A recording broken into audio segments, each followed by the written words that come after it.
hoy día que se llama la fe en Dios.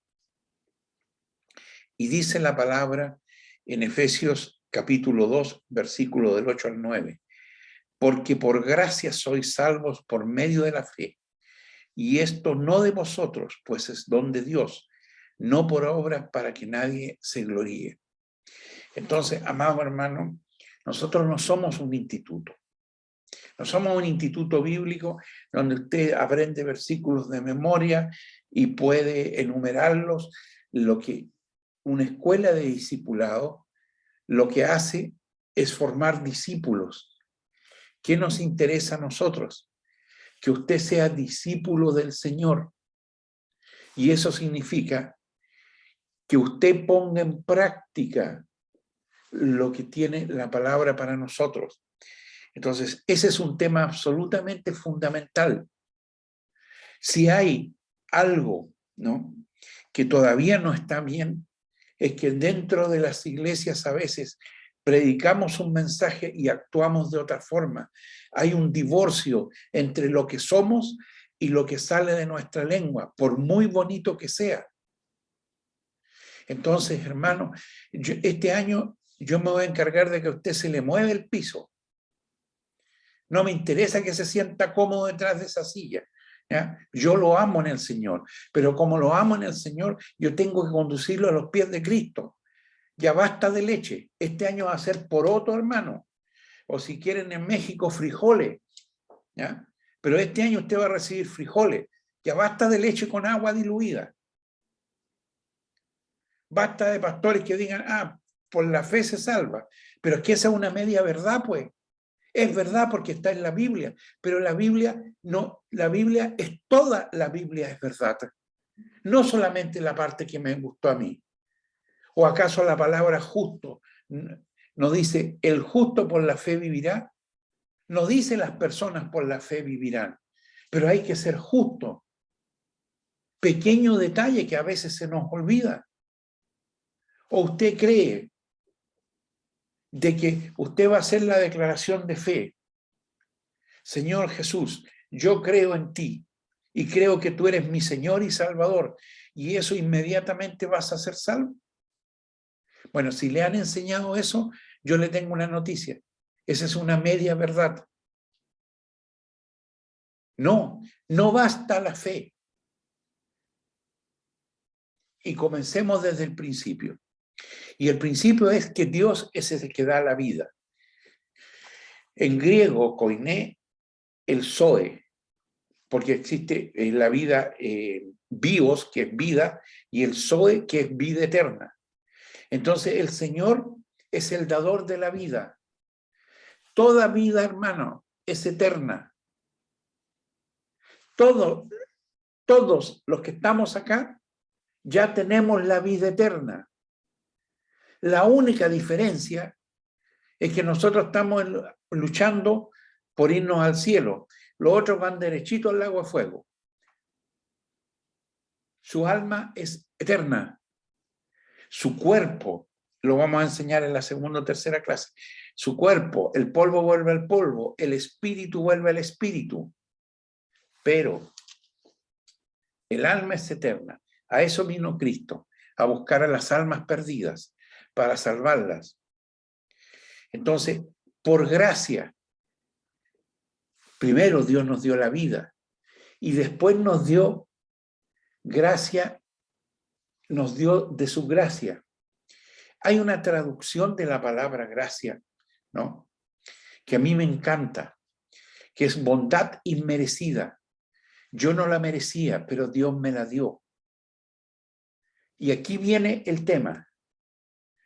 Para que mi fe, porque te da la gracia y te da la capacidad de tener fe, pero tú la puedes rechazar y decir, no, yo no quiero creer. O yo decido creer en Buda. Y tu fe tú puedes creer en Buda. Ningún problema. Pero, ojo, al cielo no te vas. Solamente la fe en Jesucristo, en Dios Padre y el Espíritu Santo, te va a conducir hacia la vida eterna en el cielo. Entonces, hoy día vamos a hablar un poquito del tema de fe. Y quizás hasta lo asociamos a una tarea, este tema. Eso lo quiero ver después. ¿Qué es la fe? Todos conocemos Hebreos, que tiene una definición de fe, pero yo prefiero, antes de dar una definición, tratar de explicar lo que es tener fe. Para mí, fe es en primer lugar creer en Dios, creer en el Espíritu Santo, creer en Jesús. En segundo lugar, confianza. Yo camino alerta pero confiado en la vida. Yo emprendo proyectos confiado en la vida. Me declaran loco. A menudo me declaran un loco. Pero, ¿qué es lo que te permite avanzar? Tener confianza. ¿Y en quién tengo esa confianza? En Jesucristo. Denme un segundo, porque esta parte voy a...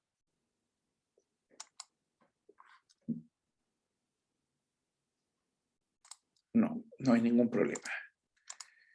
Esta ya la pusieron a grabar y quería confirmar si estábamos grabando la clase. Entonces, fe, se ocupa la palabra pistis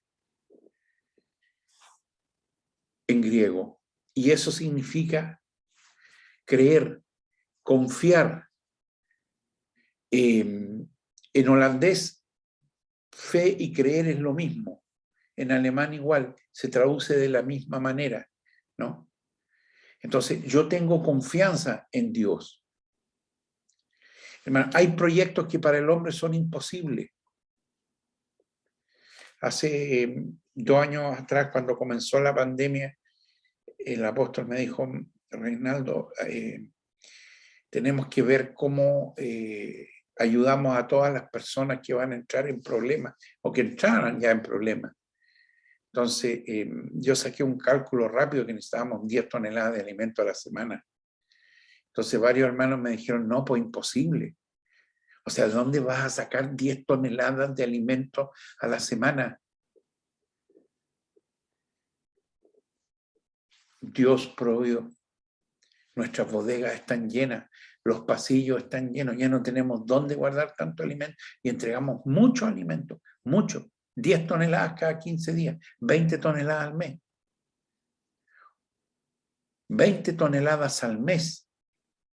Duplicamos lo que una vez soñamos. Confianza, porque sabemos que Dios va a estar en tu vida. Eso es para mí fe. Cuidado a veces con algunas trampas intelectuales, ¿no? Porque dentro de las iglesias hay 2 grupos. Y aquí tenemos Hebreo 11:1 que dice, es pues la fe, la certeza de lo que se espera, la convicción de lo que no se ve. Entonces, acá tenemos la definición más conocida de fe en la Biblia. Voy a buscar otra traducción que me la envió una maestra hoy día. A ver si la encuentro rápido.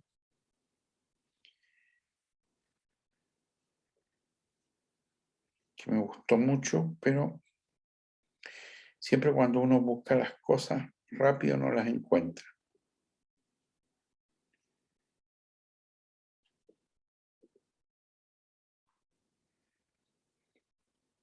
A ver si la encuentro. Miren, es una traducción de la Pechita. Dice, ahora bien, la fe es la convicción de las cosas que se esperan como si ya fueran realidad.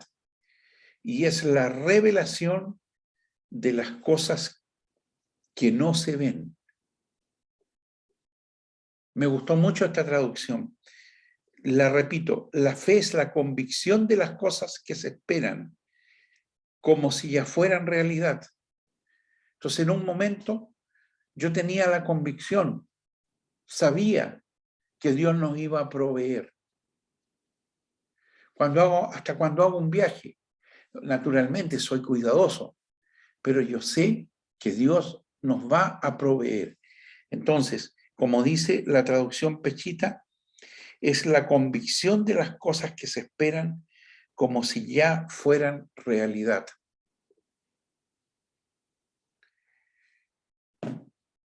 Eso define un poco lo que es el término fe. Creer en Jesucristo, en Dios Padre, en el Espíritu Santo. A menudo se produce un conflicto intelectual a veces, donde algunos dentro de la iglesia dicen, se es salvo por fe, no por obra. Eso es absolutamente verdad, ¿ya? Pero también es 100% verdad todo lo que está en la Biblia. Por lo tanto, Santiago nos dice de que si nuestra fe no tiene obra, es fe muerta. Y ambas cosas son verdad. Ese enfrentamiento entre estas dos posiciones no hace más que alimentar el ego intelectual de los predicadores. Nada que está en la Biblia es mentira. Toda la Biblia es verdad. Por lo tanto, yo tengo que tener la revelación del Espíritu Santo de que somos salvos por fe. Y tenemos fe, la activamos nosotros, pero la fe viene de la gracia de Dios. Ahora, quien tiene una fe salvífica, esa fe que salva en Jesucristo, necesariamente va a tener obras de fe. Porque aquel que se convirtió al Señor no queda inmaculado, ¿no? Fuera, no. Mientras camina en la sociedad, va a ser una persona honesta, honrada, va a ayudar a otros. Su convicción le va a ayudar. Su fe le va a ayudar. Pero sí es importante que esto, el orden de los factores altere el producto. Aquí es la gracia de Dios, que es un regalo inmerecido. Nosotros activamos la fe que hay en nosotros. Al activar la fe, viene cuando uno hace la declaración de fe, reconozco, Señor Jesucristo, que tú eres mi Señor y mi Salvador, algo cambia en ti. Porque en ese momento viene el Espíritu Santo a morar en tu vida. No antes. Lo que recibiste de Cristo, de Dios, cuando te dio, sopló aliento de vida, sopló de su espíritu, y eso va a ser tu espíritu personal. Porque Dios es el dador de la vida y te la da dando de su espíritu. Entonces, ese es lo que nosotros llamamos el Ruaj. Luego, cuando tú reconoces a Jesucristo como Señor y Salvador, vas a recibir el Espíritu Santo.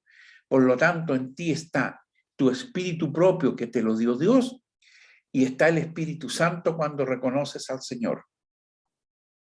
El Espíritu Santo le va a hablar a tu Ruaj, pero eso lo vamos a ver en unas clases más adelante. Entonces, no hay contradicción en la palabra del Señor.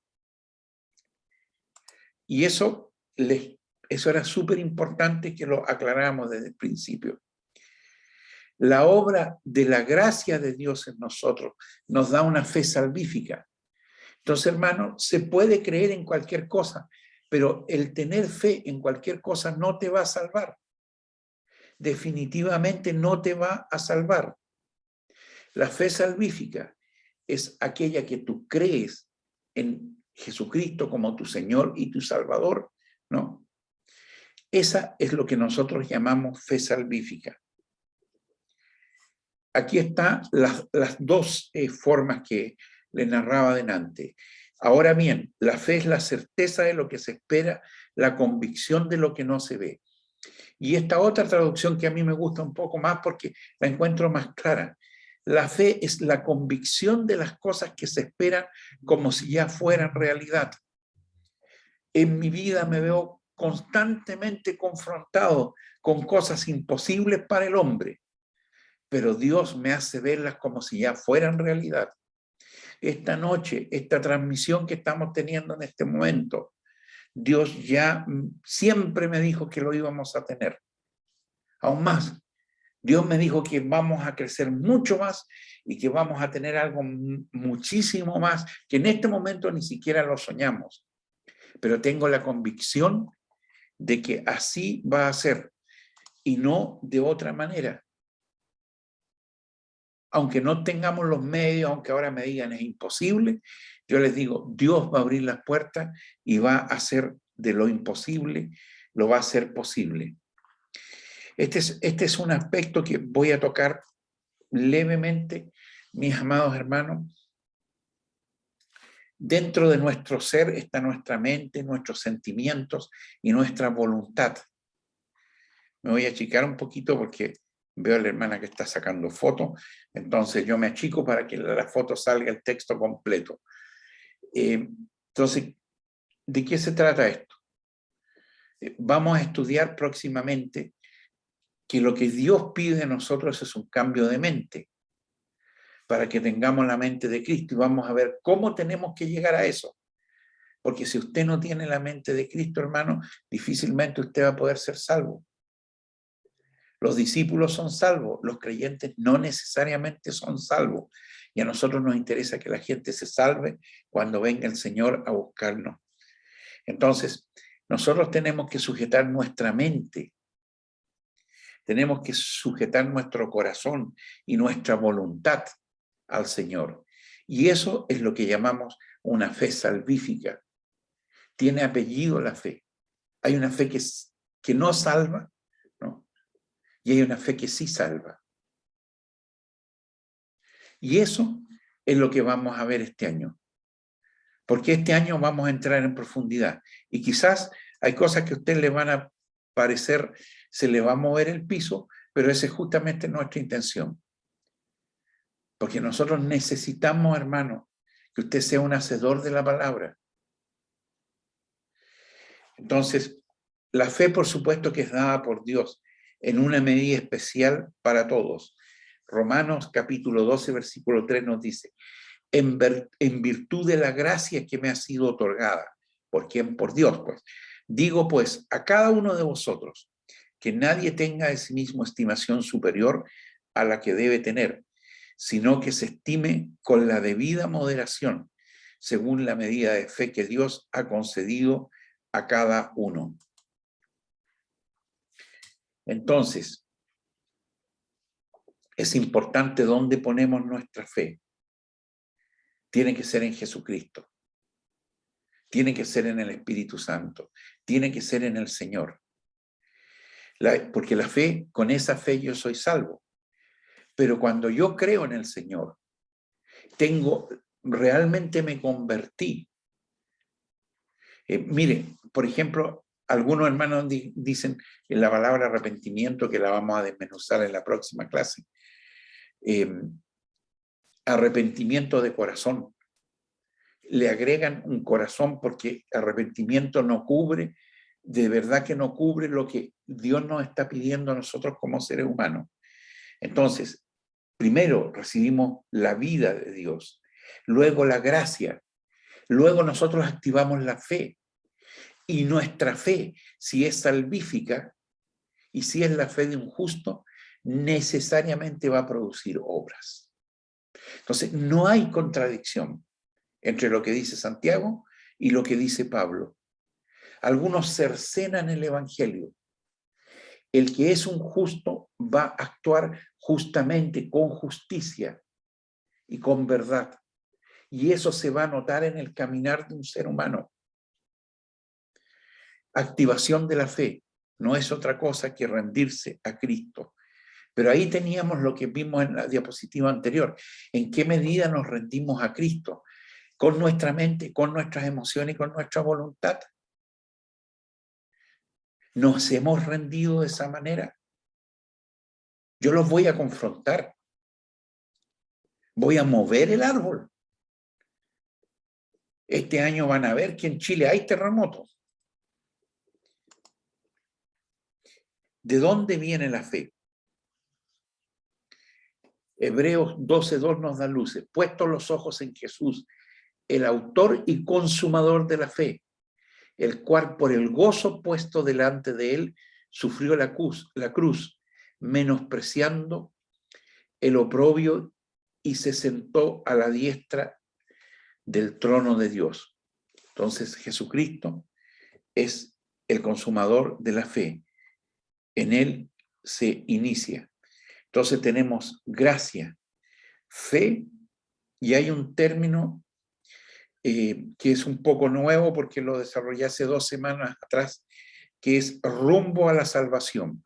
Y quizás a usted le va a llamar la atención, hermano, hermana, porque generalmente predicamos la gracia de Dios, usted acepta a Jesucristo y con eso es salvo.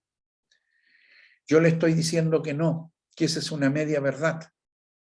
Cuando usted ha completado estas 2 etapas, usted va rumbo a la salvación, pero le aseguro que no ha llegado. Porque para llegar a lo menos, usted tiene que nacer de nuevo. Y eso lo vamos a estudiar durante todo este bloque. Nosotros necesitamos que usted nazca de nuevo. Que usted abandone lo que el mundo ha puesto dentro de su mente, ¿no? Para que lo cambie por lo que Cristo tenía en su mente. Pero eso no se preocupe todavía, porque eso viene más adelante. Entonces, la gracia transporta la fe en Dios y llega a nuestros corazones como una semilla que germina y crece a medida que nos exponemos a la palabra de Dios. Por lo tanto, hay que escuchar la palabra de Dios. Pero después tenemos que seguir creciendo. Todavía en esta etapa de fe somos niños que no les podemos dar más que leche. Los porotos vienen, no se preocupe. Este año va a comer porotos con longaniza. Eso sería frijoles con, no sé cómo, no hay longaniza en México. Es chorizo, hermano. Chorizo, frijoles con chorizo, entonces. Gracias. También hay longaniza. Aquí serían porotos con longaniza, ¿no? Bueno, yo le aseguro que si en algún momento usted se le mueve el piso, tiembla, como es muy regular en Chile, siempre nosotros estamos dispuestos, su pedagogo está dispuesto, yo, si usted tiene alguna duda, ¿no? Porque nosotros nos basamos 100% en la Biblia. Entonces, la Biblia es nuestra verdad. Eso es lo que nos va a determinar qué es verdad y qué no lo es. Entonces, a través de nuestra fe salvadora en Dios, no. Primero, necesariamente vamos a tener buenas obras. Usted va a alcanzar las promesas de Dios, se confirma la ley. Justificados pues por la fe, tenemos paz para con Dios por medio de nuestro Señor Jesucristo. Y mire, esto es lo que decía Santiago, así también la fe, si no tiene obras, es muerta en sí misma. Pero alguno dirá, tú tienes fe, yo tengo obra. Muéstrame tu fe sin tus obras y yo te mostraré mi fe por mis obras. Hay un orden. Y el orden es que Dios te dio la vida. Después te dio de su gracia, de su bondad inmerecida. Tú activaste la fe. Creíste en Jesucristo como tu Señor y tu Salvador. Y quedaste ahí, rumbo a la salvación. Es como despegar e ir a Europa, a Madrid. Aterrizaste en Buenos Aires activando la fe. Y ahora despegaste de nuevo y vas en el Atlántico. Si ese avión no sigue hacia Madrid, no vas a llegar. Entonces, vamos rumbo a la salvación. Y esa es la noticia que tenía que darte hoy día. Mira, esto es súper importante. El creyente en Cristo no realiza obras buenas para ser salvo. Al contrario, debido a que es salvo, produce buenas obras. Entonces, lo que manda aquí es la fe. La gracia, la fe, y la fe produce buenas obras. En ese orden. ¿Qué pasa si no puedo creer en Dios porque no tengo fe? Bueno, yo hasta muy avanzada edad, yo creo que hasta los 40 años, o quizás aún más, era un ateo sumamente militante. Pero ateo, hermano. De eso, yo escribí un libro contra la Biblia, las mentiras de la Biblia, imagínense. Y yo no creía, pues. Y yo miraba a mi hermano evangélico y decía, no les creo nada, estoy hipócrita. Hasta que un 10 de agosto, pero yo sí hice una cosa. Yo dije, voy a convencer a los evangélicos que están creyendo en cuentos místicos y míticos. Entonces, como buen estudiante y muy disciplinado, comencé a leer la Biblia. Y leía la Biblia y me la leí al revés y al derecho. Y me di cuenta que casi ningún o muy pocos hermanos evangélicos habían leído la Biblia completa, desde la primera etapa hasta la última. Y yo me la leí varias veces así.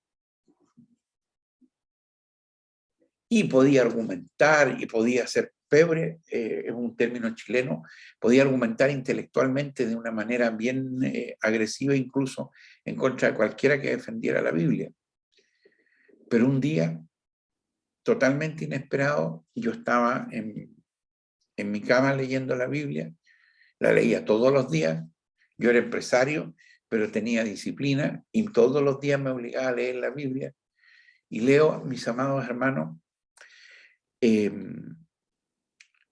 un pedacito de Juan que dice, tú no me escogiste a mí, yo te escogí a ti. Y mientras leí ese versículo, sentí la presencia del Espíritu Santo en mi vida. Y me bajé de la cama, me arrodillé, y la verdad es que le pedí perdón a Dios y me di cuenta que toda mi vida había estado equivocado.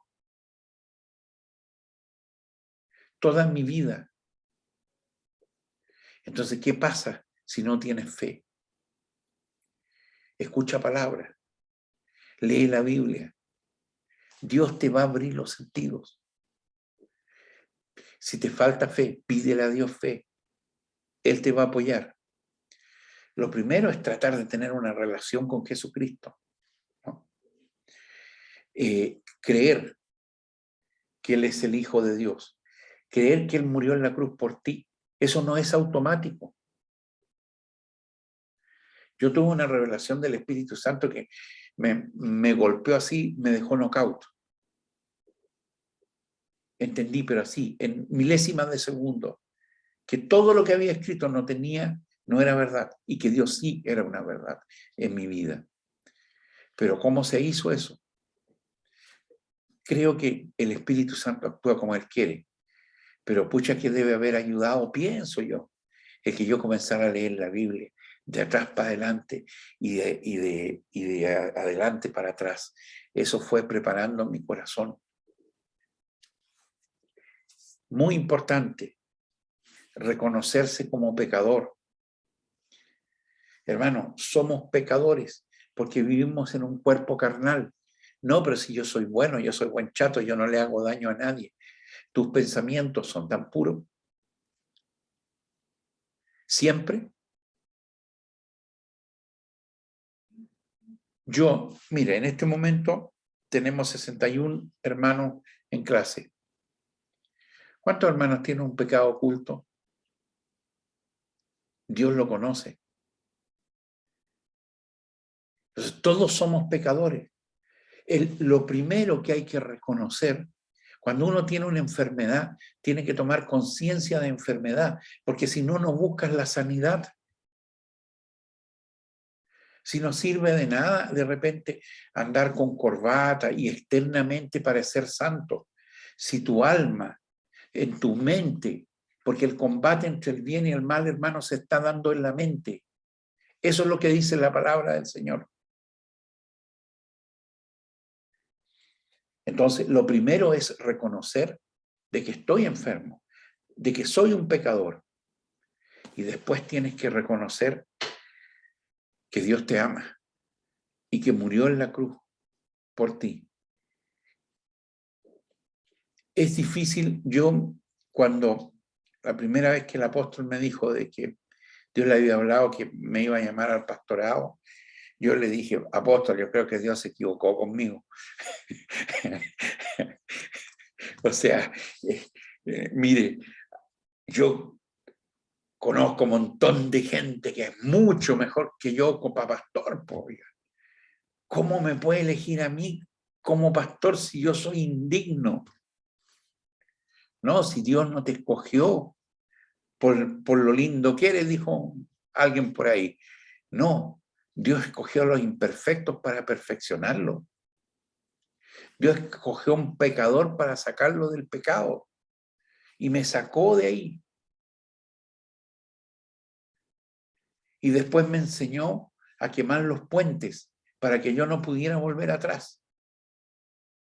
Entonces me sacó de mis empresas como empresario, liquidé todo porque no quería volver atrás. Y fui entendiendo el amor de Dios. Al principio me costaba, hermano. Ustedes ni se imaginan lo altanero que era yo. Yo era la ley, no era cristiano ni judío, pero era la ley. Ojo por ojo, diente por diente. Yo tenía una, si me dan una, yo doy dos. Pues ya que me costó poner la mejilla. ¿Cuán lejos estaba de Dios? ¿Y cuán lejos estaba de la felicidad? Porque cuando uno se va acercando a Dios, la paz va llegando a tu vida.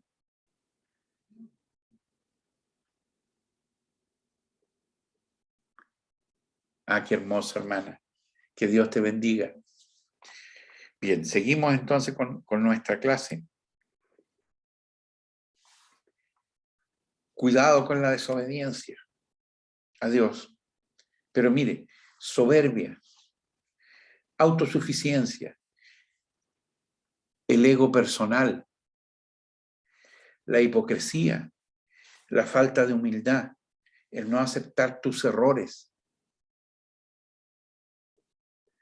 Esa es desobediencia a Dios.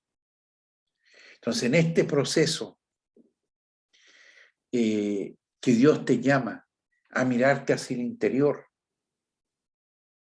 porque de eso se va a tratar todo este bloque y gran parte de este año, a encontrarnos con el Señor.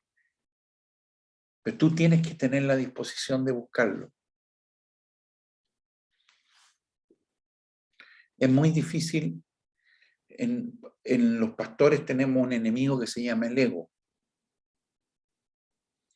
Entonces, contra el ego hay que luchar todos los días. No eres tú, es el Señor. Porque mucha gente te da un golpecito en la espalda y de repente te puedes creer. O sea, he visto tantos predicadores que han terminado creyéndose super mega star. No, no.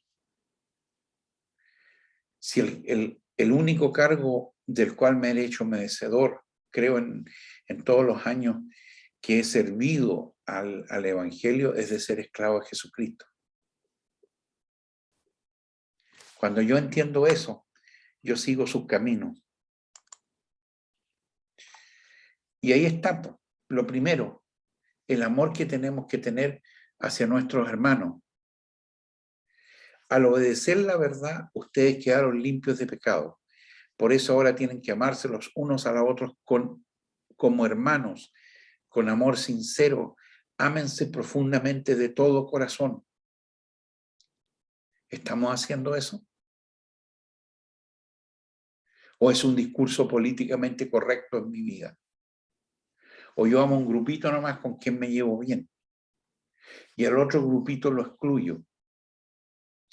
Hermano, dentro de cada grupo social hay gente que te va a caer bien, hay gente que te va a caer más o menos y otra que te va a caer pésimo.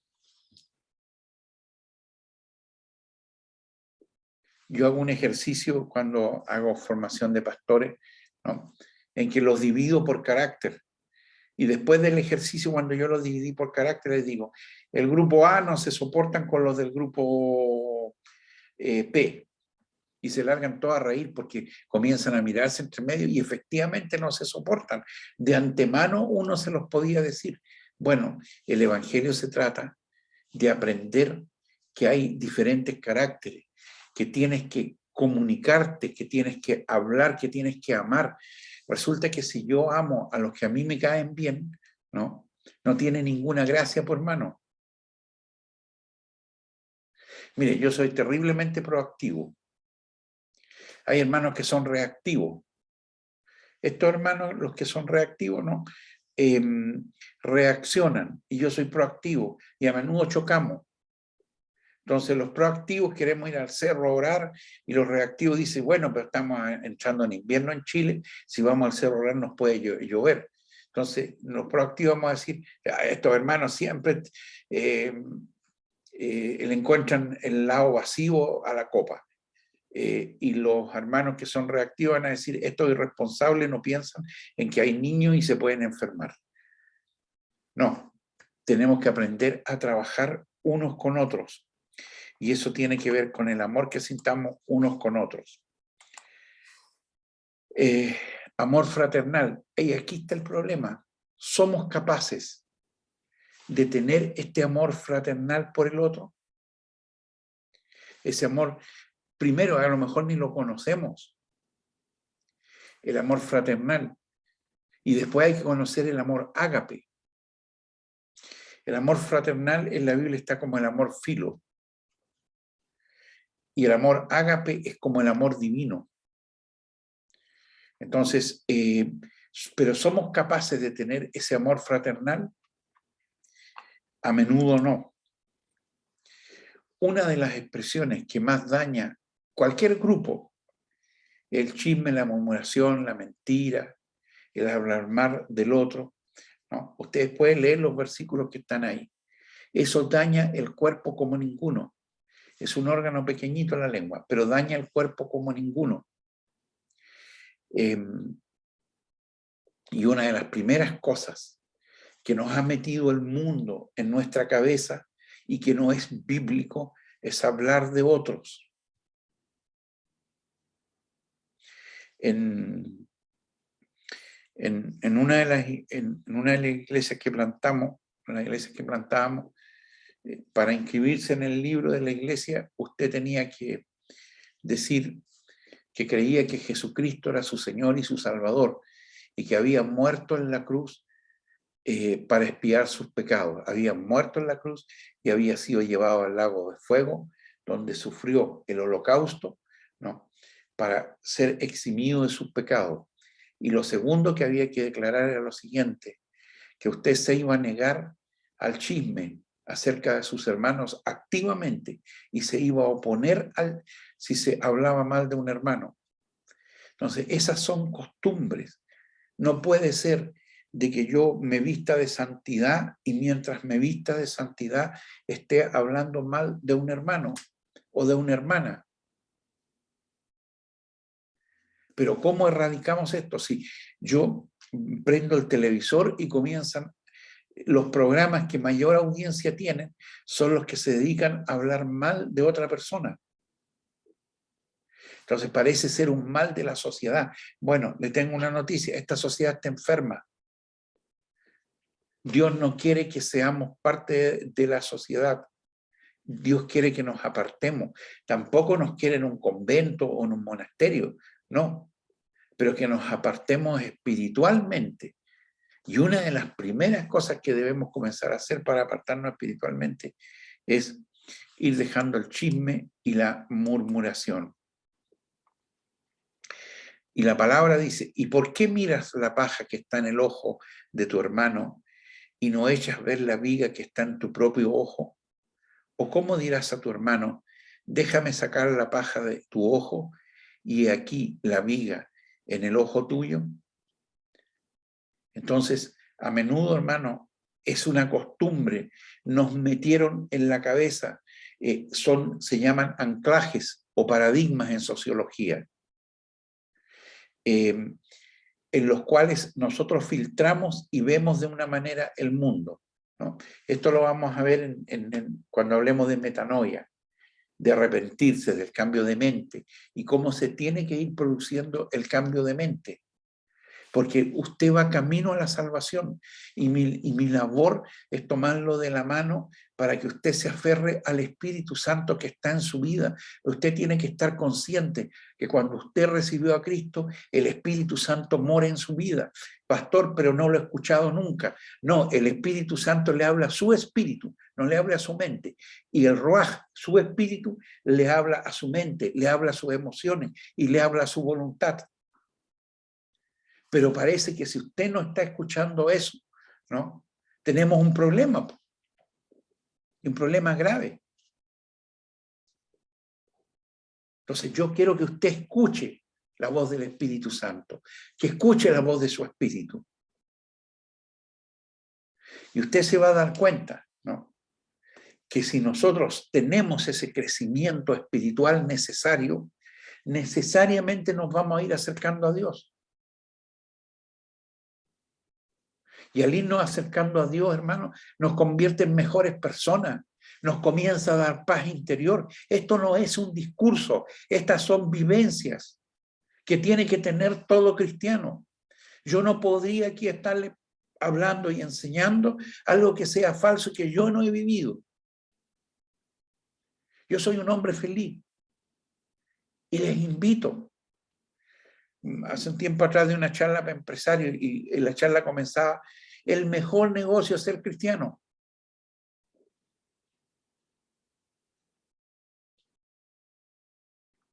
Y yo creo que quizás hasta más de alguno ayudé a que mirara a su interior y escuchara a su espíritu, que está recibiendo la voz del Espíritu Santo, porque ahí había harta gente que en algún momento había sido cristiano. Hermanos, no sigan hablando mal unos de los otros. El que habla mal, el que habla en contra de su hermano o quien juzga a su hermano, está hablando en contra de la ley y está juzgando a la ley. Si tú juzgas a la ley, no estás siguiendo lo que ella dice y te conviertes en juez. Lo mismo, o sea, debemos cambiar nuestra actitud. En el sur se me acerca un hermano y me dice: pastor, necesito hablar con usted porque necesito contarle algo acerca de una hermana. Ah, qué bien, tome asiento. Yo tomo el teléfono y llamo a la hermana. Hermana, ¿usted puede venir a la iglesia ahora? Sí, me dijo. Bueno, y vino. Pero pastor, yo le quería comentar a usted nomás, porque quería advertirle lo que estaba haciendo la hermana. No, hermano. Esto bíblicamente se ve ante un testigo o dos. Entonces, lo primero es no participar más de los chismes. Y después, negarte. Decirle: no, stop, disculpe, si aquí la cuestión es para murmurar, yo me retiro. Así de fuerte y violento. Si tú tienes algo contra un hermano, ve, habla. Si el hermano no escucha lo que tú le dijiste, pide 2 testigos y habla con él ante 2 testigos, que sean de una autoridad espiritual mayor, diácono, anciano o pastores. Bueno, eso ya lo tocamos. La gracia y la fe. La gracia es la base de la salvación, o sea, lo que Dios te regaló. Y la fe es el vehículo por el cual nos apropiamos de la gracia.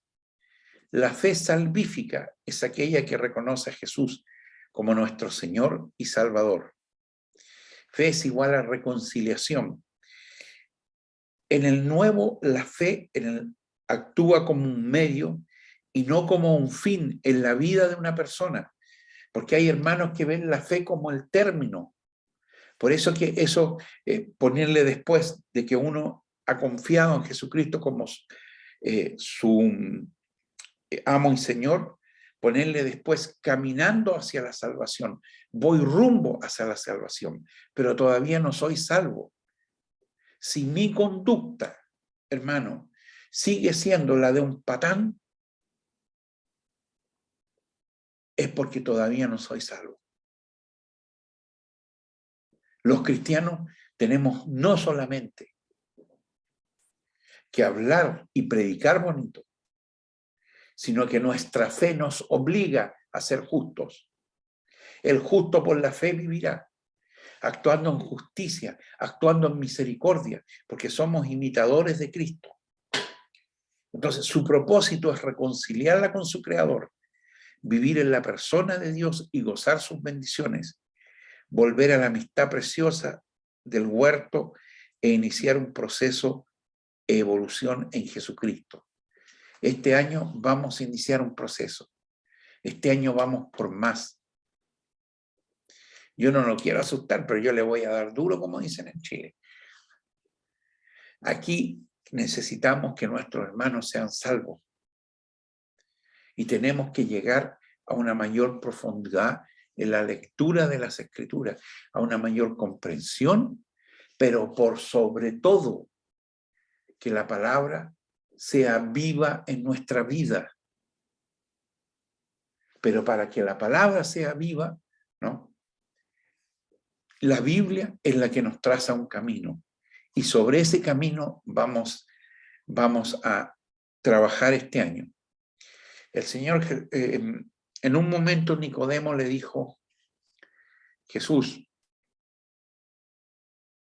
entre paréntesis, Nicodemo era un ministro de Estado, miembro del Sanedrín, y iba por las noches, y tenía una característica, era un informante secreto que el Señor tenía en el Sanedrín. ¿Dónde sale eso en la Biblia?